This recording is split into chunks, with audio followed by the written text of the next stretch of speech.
Okay, welcome everyone to this call. This is on identities.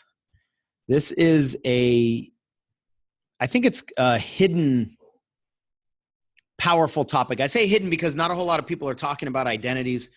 When we talk about identities, we don't really understand, at least I didn't understand what they are, how they operate, and then what do we do about them, right?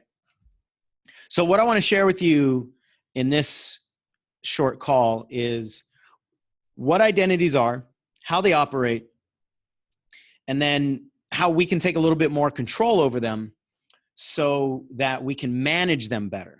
So the subtitle here is how to release your sabotaging identities. The only reason that identities are a relevant conversation is if you want to use them, the understanding of them, and the management of them to change something in your life, right? So if you are sabotaging yourself, which all of us are at some level, then understanding how these identities are conflicting with each other is a great way for you to get more awareness and embracing what's going on and then be able to shift it.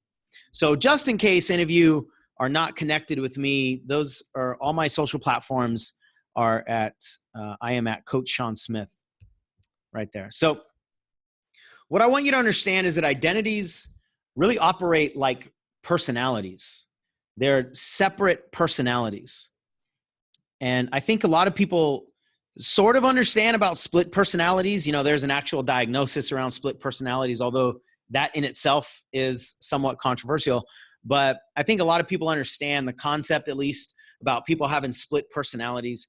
And sometimes this one personality shows up and sometimes another personality shows up, whether it's Dr. Jekyll and Mr. Hyde, you know, totally, completely separate personalities, or a bunch of different kinds of personalities. The different personalities are more of a palatable, understandable way for a lot of people to get this. And yes, Yola, thank you for the comment. Somebody posted a video earlier and it showed a sheep being stuck in a tire swing, and then it's trying to run, and then it gets caught up in the tire and then just keeps swinging back and forth. And I said, this will forever be known as the tired goat effect. And Yola, I was thinking of this comment for the longest time, and in my mind, it was a goat all day. It was a goat. And then I finally posted on there, and then Yola caught me and said, something like, you know, do you think you're going to give this poor sheep an identity complex because you called it a goat? And so obviously it was funny. Yola's always great for a good laugh. And so the quick answer is yes, that I guess apparently goats are not sheep. That's probably my biggest lesson here. But there are identity complexes that we have, identity conflicts that we have, whether it's a sheep versus a goat, or it's good versus evil, or it is outgoing versus introvert, or whatever our conflicts are. They operate as though they are split personalities or different personalities that don't seem to be in alignment with each other. And when you've got different personalities that all kind of want to get control of the wheel, that's where we've got all kinds of chaos internally, where maybe you show up in one certain environment, maybe it's a party or something, and you show up a certain way, you know, very outgoing or life of the party. And you might go into a different environment, maybe it's a networking event, and you completely withdraw. And it seems like that's not the same person. It's the same person, but it's just not really the same identity that is showing up. So one identity or personality might show up in the party, and then another identity or personality will show up at the networking event. And a lot of times people get frustrated with that because they don't understand why they can't be the same person all the time until they get this whole concept of identity. So that's what I want to share with you on this call. And I want you to understand that each identity really does operate almost like a separate person. They have their own memories, they have their own beliefs, they have their own values, they have their own drivers, their own skills, their own habits, and their own language. Now, that doesn't mean that every identity has an exclusive set of all of these. Like you only have certain memories in one identity, but those memories are not accessible in other identities. That's not what it means. There are many overlaps in these 7 things, but some identities actually only have access to certain memories and other identities do not. Maybe it's a painful memory, a traumatic memory, a really, really great memory. And you might go from one identity to another and literally lose access to certain memories or lose access to certain beliefs or values. So the values of one identity could be conflicting with the values of another identity. So there are some overlap here. Actually, there's a lot of overlap in between the identities, but there is some exclusivity here where certain identities really only have certain skills. So for instance, if you have a fear of public speaking, you might get up on stage and see a bunch of people in the audience, and immediately your skill set changes. If an identity shows up that's really afraid of the spotlight and afraid of visibility, then it might lock away certain skills that you have or certain memories that you have. A lot of people who have a fear of public speaking have an experience where they practice over and over and over again, and they learn their lines and their scripts, and then they get up on stage and forget all of it. In that moment, what's happening is a new identity is showing up, and it's not giving you access to the beliefs that you need in order to perform on that stage. It's not giving you access to certain skills that you have. It's not giving you access to memories that you have because something else is taking over. And that new identity is probably more concerned with self-preservation than delivering a good presentation, right? And so that's what happens when we seemingly lose our memory, or we seemingly lose our ability to speak or our ability to breathe. It's because a new identity just showed up. Yola says, so how you show up on this call is different than how you show up at home. I think you're specifically asking about me, Yola, and that's true. I am highly, highly introverted. Most people that see me in the public spotlight don't see that. If you see me on stage or you see me doing a show, I recently debuted a one-man play. If you see me up doing that, you see me in a teaching environment like this or doing webinars, you probably see the extroverted, outgoing version of me and think that's who I always am. If you see me off stage, whatever the stage is, virtual or real, I'm not this way, not at all. I'm actually pretty much the exact opposite. So, if we were on a scale of 1 to 10, let's say I'm a 9 from an outgoing standpoint and the ability to just, be all lit up and so forth on stage. And I'm about a 9 introverted when I'm off stage. And that gives me some balance, right? I'm a 9 in the spotlight and a 9 the other way out of the spotlight. So much so that a lot of my friends and family, if they were to see me on stage, they wouldn't recognize who I am because they've never seen that person. And there's nothing necessarily wrong with that. It's just identities. I have an identity when I'm in teaching mode, and I have a different identity when I'm in learning mode or when I'm in networking mode or when I'm in different environments. And this is an actual, it's a very profound discussion and self-awareness. So Yola, thank you for asking this, because a lot of people think that in order to be successful on stage or in the spotlight, they have to be introvert or they have to be extroverted. But they don't know what that's like because they've never been in those environments. And the main identity that runs the show for them is this introverted identity. So hopefully you understand that a new identity can be practiced. It's like building a new muscle. You can practice with new identities. And once upon a time, I didn't have anywhere near the level of outgoingness or freedom, if you will, that I do now. So we step into new identities. It's like trying on a new suit, a new identity suit. We try on a new suit. It either works or it doesn't work. If it works, we can use it more. If it doesn't work, we tend to not want to use it more. And it is kind of like putting on different skins, right? Like different identity suits. Now, many of you are in business and many of you are your own product. But even if you're not your own product, if you're an entrepreneur and you think that you need to change in order to be successful, then that's a big problem. Because none of us want to change. And even if we do want to change, we don't know how to change. And the fear of difference, the fear of the unknown, is a very real fear at the neurological level. So if you believe that you have to become somebody different in order to be successful, whether that means a super high-powered speaker or a very outgoing person, or you need to be more into sales, or you need to be more slick, or whatever it is that you're telling yourself you need to change into, I can tell you wholeheartedly across the board, that's wrong.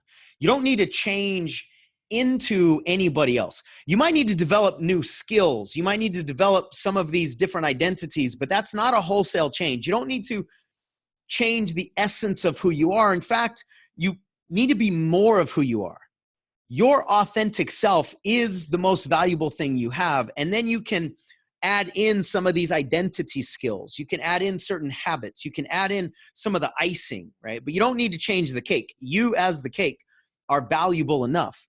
So if you drop the idea that you need to be a different person, that you need to completely change your essence, you need to go from introverted to fully extroverted, the mind thinks we got to do that all the time. The mind tends to think that all of our changes are forever changes, and they're not. The mind forgets that we can be a certain way. We can give ourselves permission to be in a certain identity in one scenario and be in a different identity in the other scenario.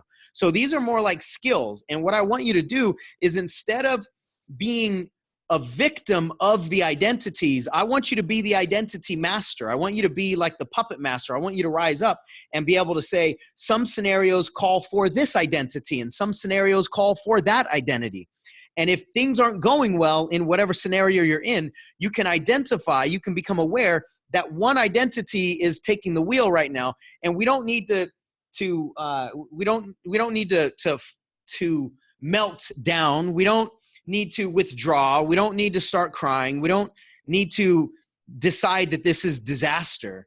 We just need to remove one identity and put another one in charge. So I want to give you the sense, the awareness that we're just putting things in. It's like different applications, right? Certain apps will be appropriate in one scenario, and a different app will be appropriate in a different scenario. And if one app doesn't work in a certain scenario, that's not the person your fault. That's not your deficit. That just means we have an identity crisis. So what we want to do is make sure that these identities are developed appropriately. The ones that are not serving us are underdeveloped or removed, or at least managed to where they only get to drive in certain scenarios, so that we can create whatever it is that we want to create. So none of these identities are inherently good or bad. The question is, are they giving you what you want? Are they producing what you want to experience? If they're not producing what you want to experience, then we need to shift them. If they are, then we don't want to change anything. So don't think that certain identities are inherently bad and you want to get rid of those identities forever. That's not true. And it's not even possible, because these identities have been playing for years and years and years. We created each and every one of these identities on our own for a specific reason.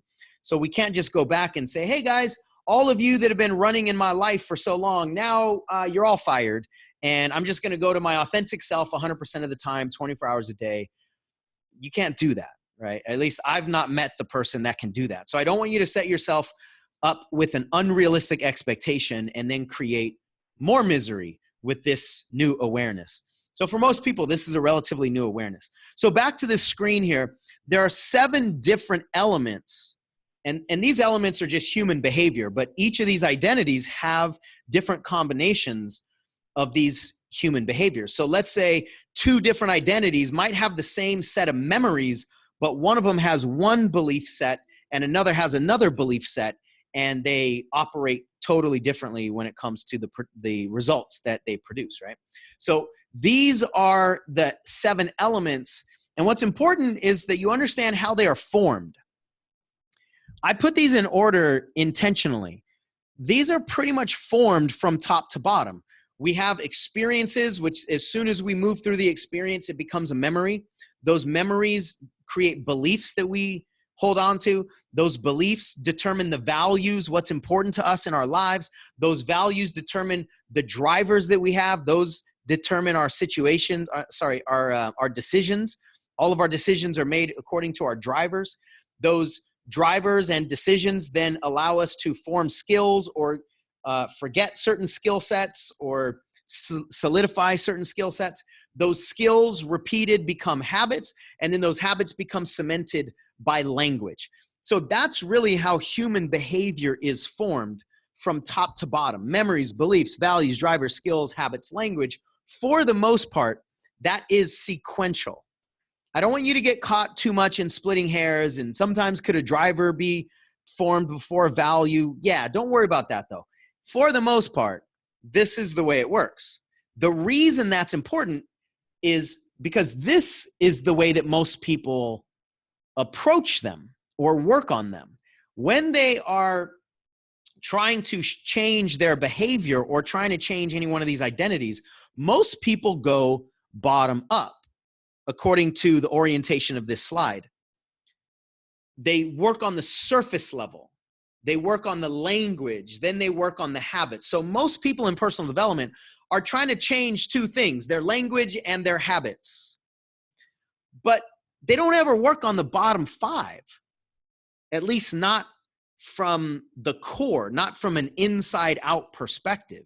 And if all you do is try to change your language and try to change your habits and maybe dip into a little bit of your skills, but you don't change the roots, you don't change the causes, then you're forever going to be challenged by just playing up at the surface level.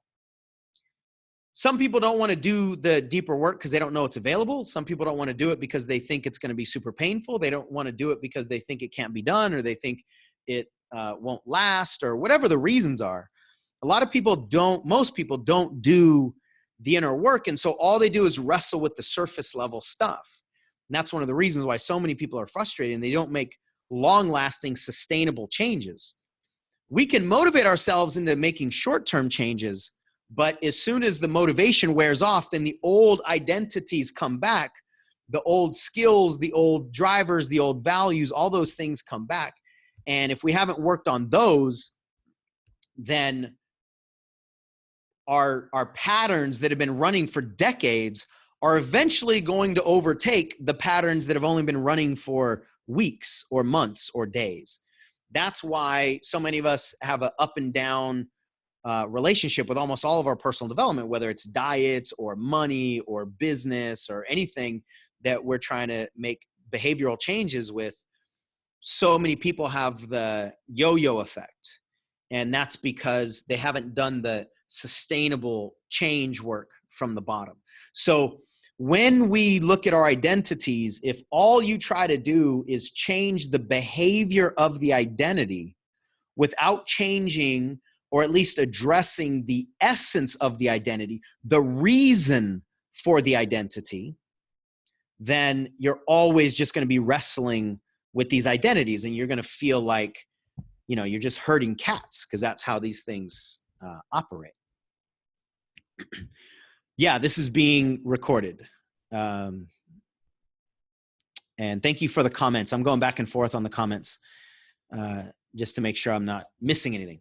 Okay, so this piece here, this is where the identity awareness takes a whole new level of significance and a whole new level of application in terms of what we can do with this. And this is new awareness for me. This is just like within the last year that I took a look at what is causing these identities and how do we need to understand the identities in order to shift them or in order to get them to play well together, right? I mean, if you imagine, we all have literally dozens of identities, and probably depending on how we're going to put them together, we might have hundreds, right?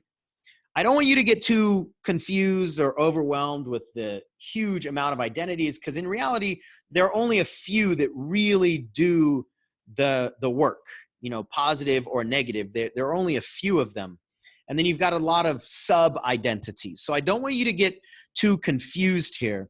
And I really want to simplify the essence of each one of these identities. So every identity that we have, and I'm going to give you some examples of identities after I explain this. So hopefully it'll all come together for you even more. The three main driving forces of each identity is, number one, a predominant need. So all of these identities were created after a certain event that happened to us in our lives, and this identity was formed with a predominant need. It could be the need to make people laugh, or the need to feel loved, or the need to feel like I belong. There's some kind of predominant core need that every single one of these identities is operating from, and it's actually the origin of the identity. When the identity was first created, it was based on a predominant need that in that moment wasn't getting met, so we created this identity to meet the need. The second driving force is a predominant lie. And again, I'm going to give you examples on this. When an identity is formed in order to meet a need, it creates a lie that solidifies its need to exist. Because if we didn't believe this lie, then we wouldn't need the identity. So it becomes a self-preservation of the identity itself to keep us believing a certain lie. So for instance, the predominant need might be to be loved, and the predominant lie is nobody loves us. Well, if we've become a people pleaser, let's say that's the identity, in order to make us think that people love us, if we popped the lie that nobody loves us and we really fully believed that everybody loves us, then the identity of becoming a people pleaser wouldn't be necessary anymore. And since every single one of these identities is interested in staying alive, just like all personalities and all people are, it needs you to believe a certain lie in order for it to remain. If we just went around and popped all of our lies about ourselves, all of our identities would go unneeded. So we have this predominant lie that says nobody loves us, which means we need to be this people pleaser so that we get the feeling of being loved. And then it becomes this self-perpetuating cycle. And then the third driving force is a predominant question. Because of the predominant lie, the identity is constantly asking a certain question. So with the example that I've given, maybe the question is, who doesn't love me? If that's the predominant question, it's like that's the compass that this identity is using to move through life. It's going to constantly be asking, who doesn't love me? And it'll be drawn toward the people that don't love you so that you can please them and then hopefully get them to love you. Then it proves to you that you are lovable. But as soon as that cycle is complete, because you have a predominant need, which leads to a lie, which leads to a predominant question that you're asking over and over again, you'll just go to the next person. Who else doesn't love me? Or maybe the question is, how can I be loved? Or maybe the question is, why can I never be loved? Right? But whatever that question is, it's going to determine how the identity moves in life and how it operates and how it controls us in all of our thoughts and behaviors and patterns and feelings and mental states and all of that stuff, right? So there are these three driving forces. They're all related to each other, but they are separate. There are some distinctions here. So the predominant need, the predominant lie, and the predominant question. Hopefully this stuff is good, because when I had this realization and the identities were crystallized a little while ago, it just was so clear and so simple and then so profound, not only for myself, but for a lot of the people that I was teaching this to. So I hope this is landing really well for you. So I want to share with you a few of my identities. Thank you, Yola. I appreciate that. The very first identity that I became aware of a long time ago, I named it Beat Me Up Scotty. See, it can be helpful to name our identities so that we understand these are different entities. These are not ourselves. We have an identity. In this case, I have an identity called Beat Me Up, Scotty. And when I feel myself operating inside of that identity, it's not me. I just realize, oh, Beat Me Up, Scotty just took over. And if Beat Me Up Scotty took over, but that's not me, it's like a little puppet, then I have the ability to remove him from the stage and replace him with somebody else that's going to produce something better for me in that moment. So naming these identities are really important, and you never want to name the identities something that has your real name in it. So a lot of people will name their identities like perfectionist Paula, let's say, if that identity is really into perfection, or sweep it under the rug, Shirley. If you can make the identity names kind of cute, maybe throw some alliteration in there, throw some rhyming in there, then it just adds a little bit of humor. It adds a little bit of levity to it.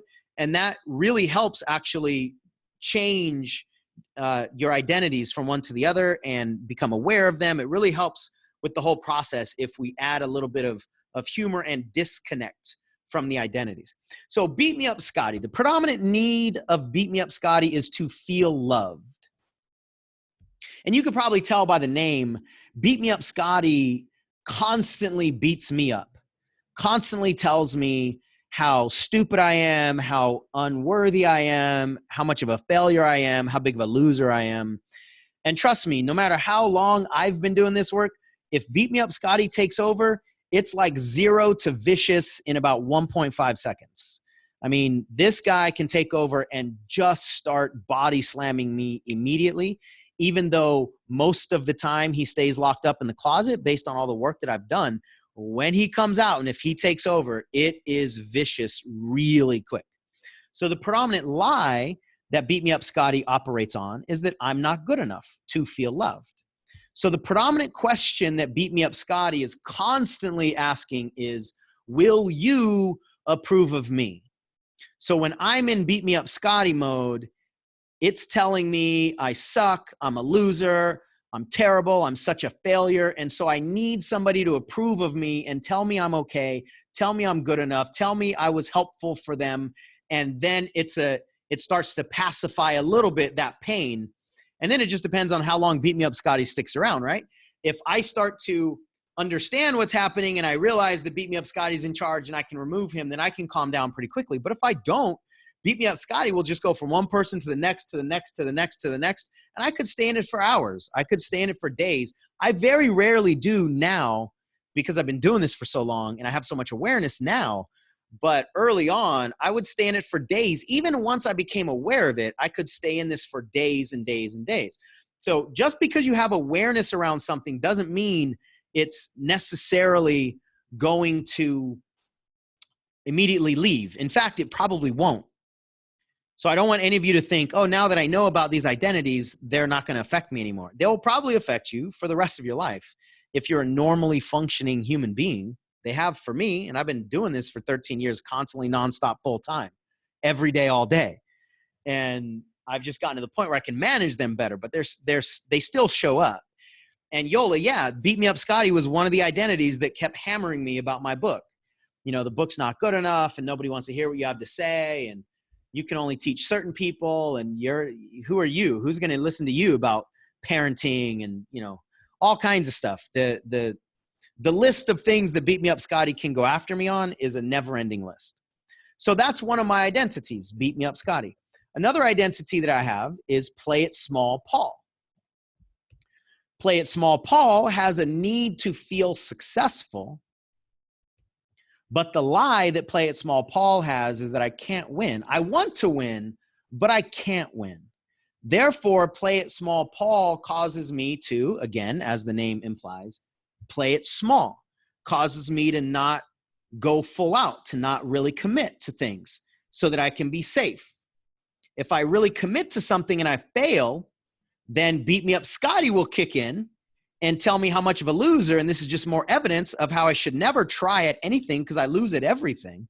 So Play It Small Paul kicks in to protect me from Beat Me Up Scotty, right? These identities tend to work against each other and with each other. And sometimes against each other one day and with each other the next day. They really, truly do operate like different entities, and they operate for different reasons. But Play It Small Paul is really designed to protect me from my own abuse. Therefore, the question that Play It Small Paul operates on is, am I guaranteed to win? If I am guaranteed to win, then it's okay to try. But if I'm not guaranteed to win, and if I try to win and I don't win, beat me up, Scotty's coming out with the whip. So Play It Small Paul uses a lot of fear to keep me small, to keep me in the shadows, because all the danger's in the spotlight. Play It Small Paul has convinced me, when it's in charge, that the safety's in the shadows. Beat me up, Scotty's in the spotlight. So you go ahead and stay in the shadows. We can be happier. And if you step out of the shadows, there's no guarantee you're going to win anyway. That's too dangerous. Let's stay here where it's safe. Another identity that I realized I had recently, this is a new awareness for me. I call him William the Werewolf. William the Werewolf comes from my ego's desire to feel powerful, which is totally healthy for all of us. We all want to feel powerful. It's just what gives us that feeling of power and how much control does it take, etc. But it comes from my desire to feel powerful. And the lie that William the Werewolf has concocted is that if I win, that means other people lose, right? Werewolves dominate and injure or kill people. So the only way for William the Werewolf to have his thirst satisfied is with other people's blood. And I know it sounds kind of vicious, but this really operates at that animalistic level for me. So if I win, other people have to lose. That's what William the Werewolf tells me. And so the main question that William the Werewolf has is, can I win without hurting anybody? But because I don't know, number one, if I'm going to win, and I don't know if anybody else is going to get hurt, when William the Werewolf's in charge, I still won't fully commit. See, a lot of these questions that the identities use are by nature vague and scary. They scare us, but they're so vague that we can't challenge them and prove them wrong. That's why these identities have such a control over us. Because even if we challenge them and explore them, we really can't pop their reasoning when they're in charge. So if I don't have a guarantee, which Play It Small Paul needs, that I can succeed without hurting anybody, then again, stay in the shadows. So these are just 3 of my identities. I have many, many more, as we all do, but these are 3 that are prevalent for me now in this time in my life. And it's interesting to just watch them continue to take the wheel at different times, right? And one of them will kind of elbow the other one out of the way, and I'm not afraid, and let's just redefine what winning is, and I got to write this book, or I got to do this play, or I got to do this. But then after a little while, one of the other identities comes in and says, see what I told you? I was telling you. And it's just like this never-ending battle of these identities that all have needs. And so some of the common needs that our identities have, and this isn't a full list of all the possibilities, but I think there's 9 on this list of some of the things I've learned as a life coach and in the personal development world that a lot of these identities need. And these are base core needs. Some of these are human needs that operate like survival. One of them is emotional comfort. We all want to feel emotionally safe. Another one is conserving energy. The unconscious mind hates wasting energy. Another one is security in all forms: financial, emotional, spiritual, physical. Freedom is a deep, deep core need for almost all human beings. I would say all human beings have a need for freedom. It's just what determines freedom is different for different people. Some of our identities need to please people so that we can feel like we're good enough. Some of our identities need to keep the peace. They don't like conflict. They don't like disruption. They don't like anybody rocking the boat. Some of our identities need approval. Some of our identities need to protect our time, our boundaries. Some of our identities need to provide for other people. Some of our masculine identities especially need to provide for other people. So you can see from this list of 9 that a lot of these identities conflict with each other. Like, look at the third and the fourth one. Security and freedom are pretty much inherently different at the core and the way they operate. You can't seek freedom, which for a lot of us, when we go after our goals and dreams, involve risk, while being committed to security and safety at the same time. So a lot of these needs are conflicting by nature. Inherently, they are conflicting. So when we have all these identities that are tied to all these needs, and they're all just trying to keep us safe, or they're all trying to produce some kind of outcome that each one of them individually has, no wonder we're all such a hot mess. I mean, every single one of us, we're all messed up. We're all messed up in our own ways. We're all messed up in these conflicts that we have. And I don't mean messed up in a negative judgment. I mean, just like we all have all these things going on internally, and it's a lot. It's a lot to hold on to. But hopefully, as you add more awareness to what's going on to yourself, it'll help you not go down that rabbit hole and just abuse yourself constantly, which is what most of us do. Never-ending self-abuse is not going to produce anything positive.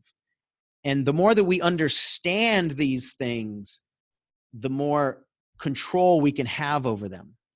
So here's my recipe for happiness and fulfillment in the context of this conversation around identities. But it's really a recipe in general for happiness and fulfillment in life. There are 3 components. The awareness to know yourself.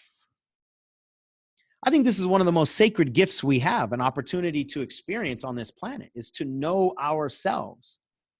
You know, how many of us go from birth to death without ever even knowing ourselves on an intimate level? That's sad to me. I just felt my body got sad just thinking about that. That's, I think, tragic when we don't turn around and introduce ourselves to ourselves. We don't give ourselves the gift of knowledge about ourselves. Most of us are just running around trying to avoid all the different landmines of life, and we don't really truly know who we are.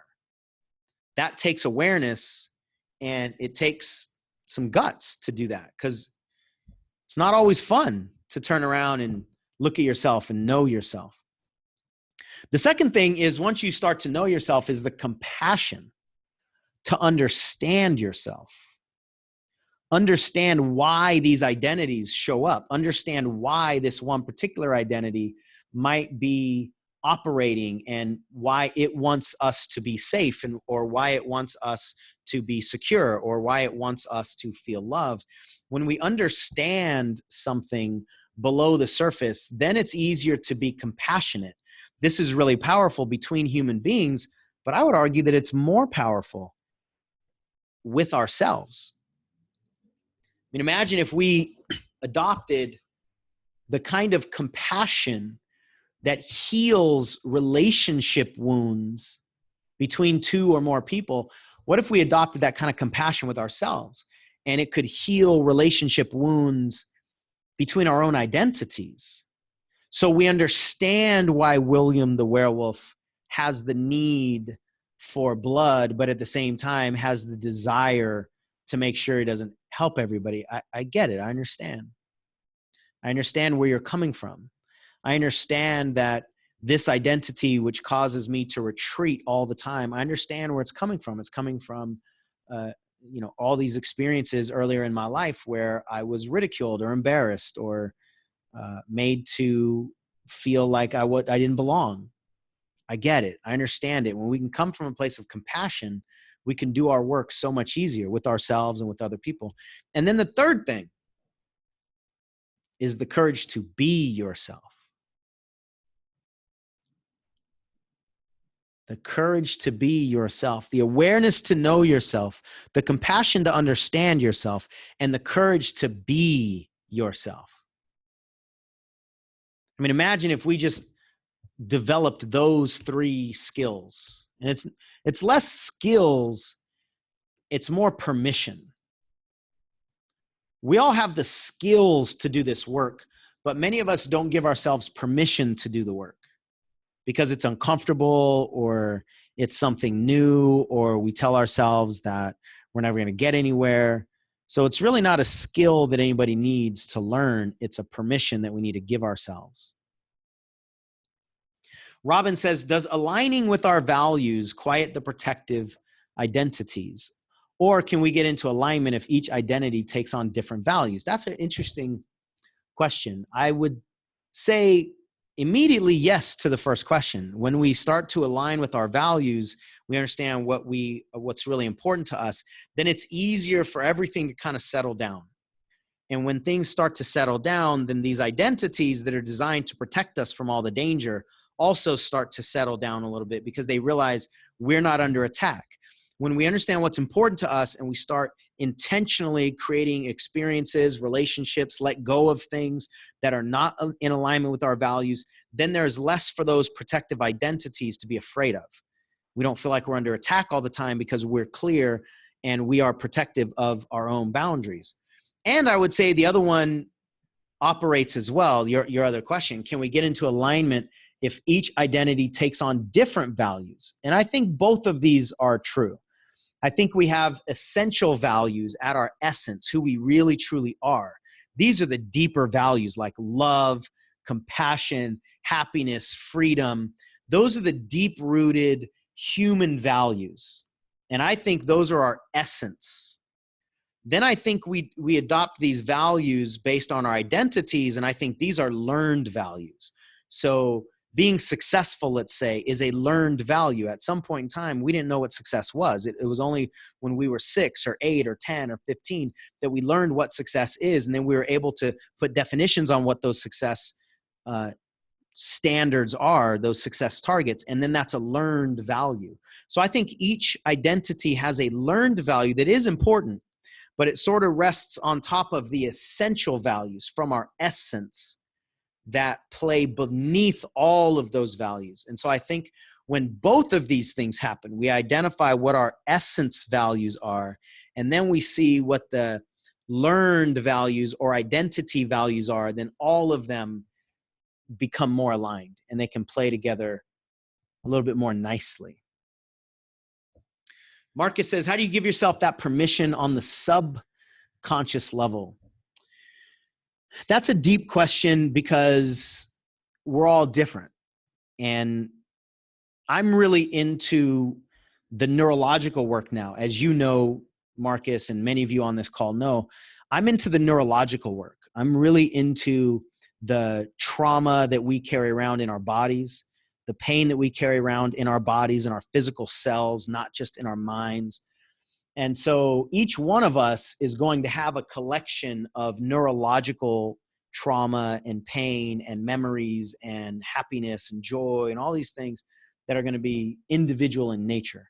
So there is no one size fits all approach, in my opinion, because for some people, they need to know that they can trust themselves in the face of other people, let's say. And other people need to know that they can trust themselves when they're alone.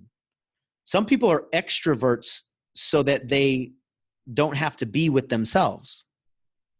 Some people are introverts so that they don't have to be with others. So it's not so much the behavior that a person is showing, but what's the reason for the behavior. And once we can identify what the reason for the behavior is, then we can see what the actual problem and where the actual conflicts are. Then we can do whatever work needs to be done on an individual level. But in order to answer the question in a more general sense, we have to identify what the core conflicts are that the unconscious mind is afraid of. The unconscious mind might be afraid that if we are successful, we're going to lose our family. Well, that's different than if I'm successful, I'm going to be judged. Or if I'm successful, the person that used to beat me for 15 years is going to find me and might come back and kill me. And those are all three real life examples that I've come across in my work, and they're all totally different. So we have to understand what the core fear really is, what's the protection that's creating all the sabotage, and then we have to remove that protection. And I don't think there's really anything that we have to do to create the permission, because the permission is already there at the deeper levels. We just have to melt away these identity conflicts at the higher levels. And so then we sort of settle in, as I said earlier. And when I said that, I felt my body settle in. We kind of settle into our own truth and our own love and our own trust and all the things that we really truly have at the deeper level.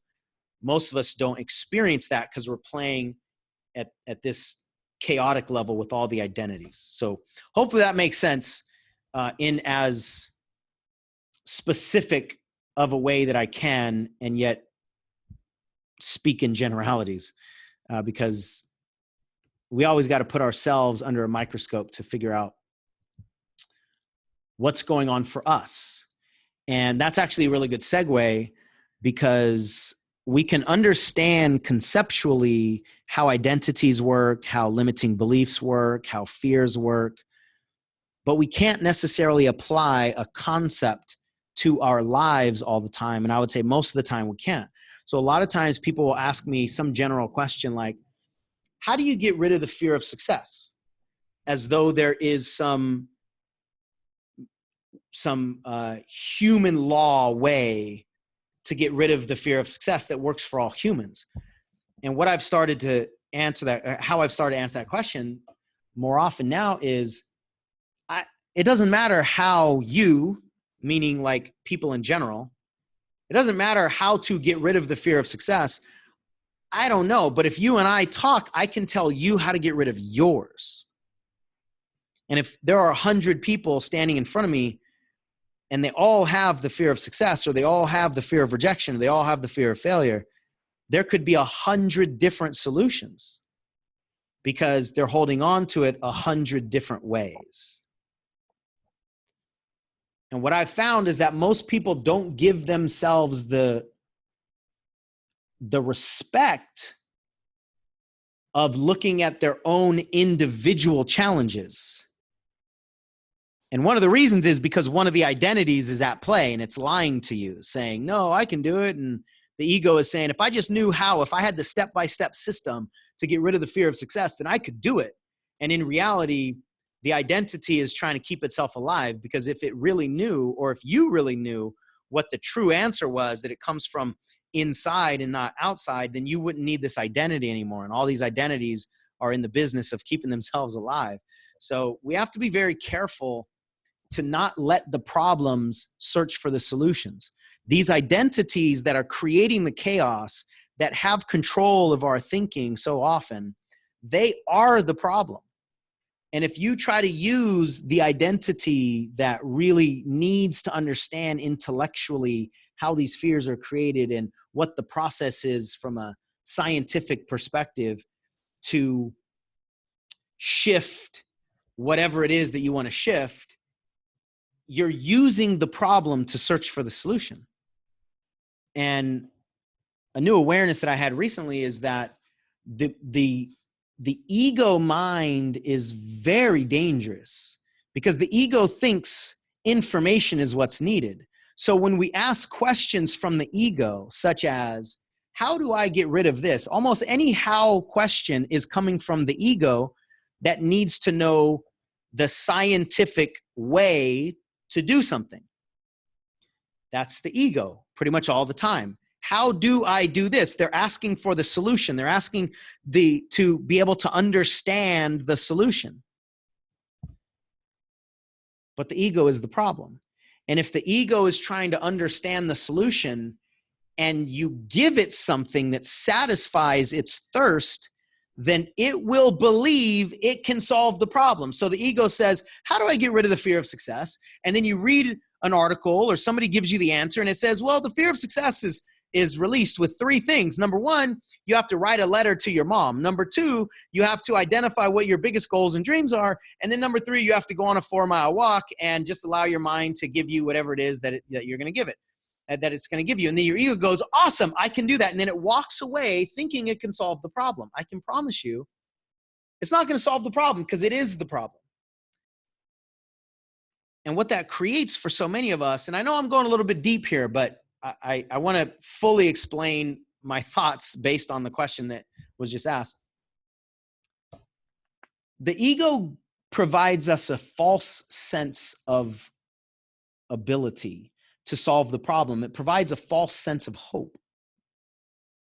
So when we pacify the ego by giving ourselves or giving other people who are asking the scientific approach to solve an emotional conflict, we are doing everybody a disservice. And we're giving the ego what it thinks it needs to walk away and solve the question or solve the problem on its own. And it walks away and it's like, I don't even want to solve the problem because my survival depends on this problem. So why would I want to solve the problem that my survival depends on? But it's a misdirection, and it got my host, it got my host to believe that that's the real solution for a while. So I just bought myself some time. So the ego is very dangerous when we give it what it thinks it needs, because it's the one that created all these challenges, all these identities, all the sabotage. So what we need is a different perspective most of the time. We can't solve a problem with the same mind that created the problem. We can't uproot the weed with the same mind that planted the weed, which means we're not going to solve our problems through the same perspective that we're looking at life. And whoever just asked the question, and I'm not talking about the person that just asked the question on this webinar, but whatever entity just asked the question is asking the question from inside the problem. It's like, imagine you're in a fishbowl. The identity that's in the fishbowl just asks the question from inside the fishbowl, but the solution is outside the fishbowl. So if you throw the solution into the fishbowl, it goes, oh, okay, I think I can fix myself now. And it cannot, because it's living in the problem. I mean, it's living in the problem perspective. So, what a beautiful segue here. If you want some support in helping you identify your own identities or helping you control some of your identities, I'm positive if you've listened to this so far, you've already recognized certain things. You've maybe said that some of my identities are very similar to your identities. Some of you have already written down some of your identities. You've already named them, and all that's great. So you might have identified them, but you don't know what to do with them now, or you don't maybe not know like where the conflicts actually lie. Whatever it is, let us help. Let us support you, because none of us are going to be able to solve our own problems, no matter how good we are. I just had a scenario at an event that I host. I host a 5-day certification event where for 5 days we get together and I teach. I'm the teacher at this event, and I teach human behavior and coaching skills and awareness and all this stuff. But what happened at this last event is I needed to be taught. I needed to be coached. And even though I do all this work and I've done it for so long, I still can't see my own blind spots. And so I had a very powerful coaching session in my own coaching event where the students became the coaches and the coach or the teacher became the student. And it was incredibly profound for me because I didn't see that. I didn't see what other people were seeing. At least I didn't see it from their perspective. And so a lot of times the smarter we are, the slipperier we get.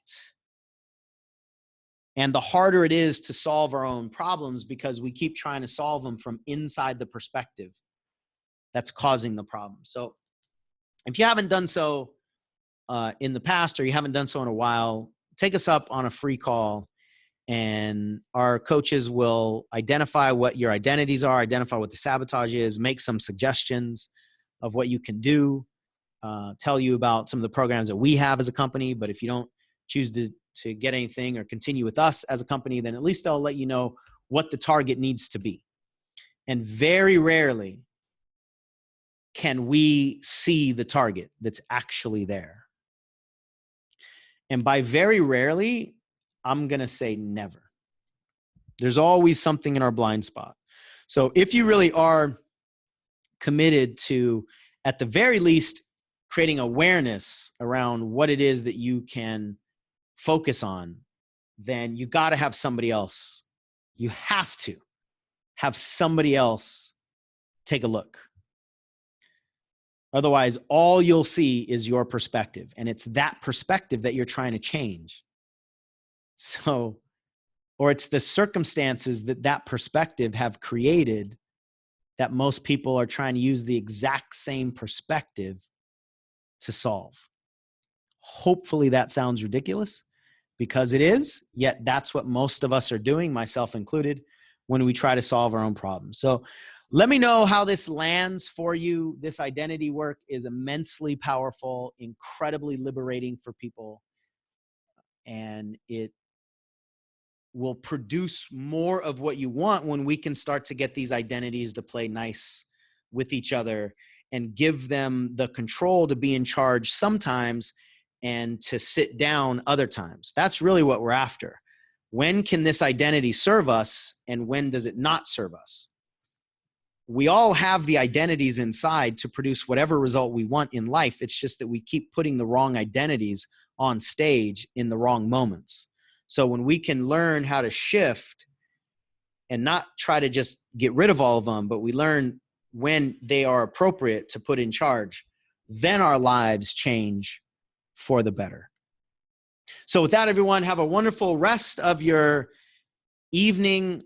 I wish you awareness and identity in your identity conflicts, and I wish you a sense of freedom as you start to shift some of these things around. If we can support you, please allow us to, and we will talk to you soon. Take care, everyone. Good night.